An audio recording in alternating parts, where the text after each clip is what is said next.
Hello friends. इस video में बात करेंगे दाखिल खारिज यानी कि म्यूटेशन जिसे नामांतरण कहते हैं।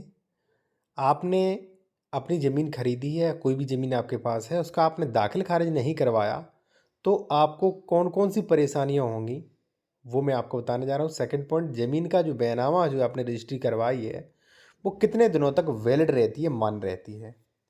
साथियों, सबसे पहले मैं आपको बता दूं, म्यूटेशन दाखिल खारिज जो एक प्रक्रिया है वो आपको लगभग 35 दिन के अंदर करवा लेना चाहिए। पहली कंडीशन ये, मान लीजिए आपने नहीं करवाई तो पत्रावली निरस्त की जाएगी और दाखिल दफ्तर हो जाएगी। ठीक है, पहली चीज़ ये कि आपकी पत्रावली निरस्त हो चुकी है।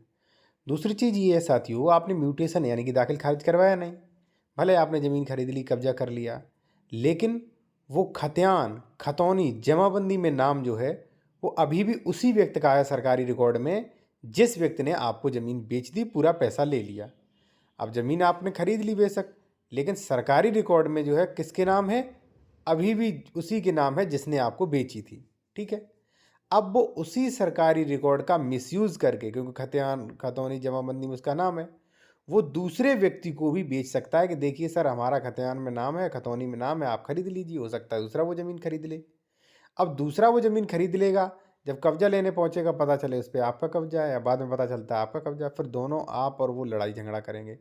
वो अगर पावरफुल व्यक्ति हुआ तो हो सकता है वो कब्जा कर ले, आपको करने भी ना दे, आपको कोर्ट कचहरी के चक्कर काटना पड़े। पहली चीज़।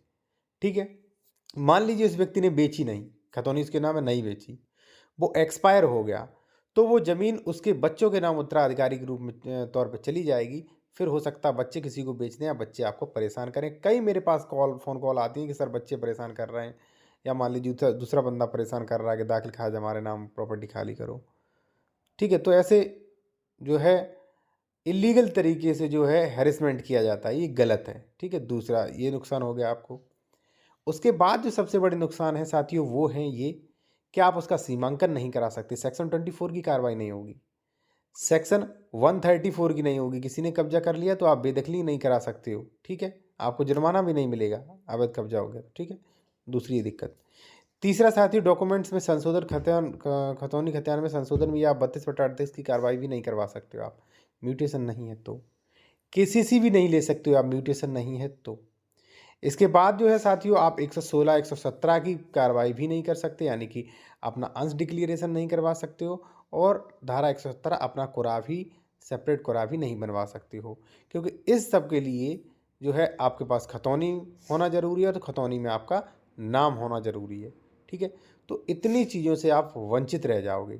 ठीक है, पहली चीज़। मान लीजिए लैंड एक्वायरेशन हुआ, भूमि अधिग्रहण हुआ, फिर भी आपको परेशानी होगी। सरकार जिसके नाम ज़मीन है, हो सकता है उसी के नाम खतियान के नाम है, उसी के नाम पैसा दे डाल दे, या मान लीजिए आपके नाम पैसा दे रही तो हो सकता है वो बीच में किसी प्रकार का ऑब्जेक्शन करे। ठीक है, इतनी सारी परेशानियां होती हैं।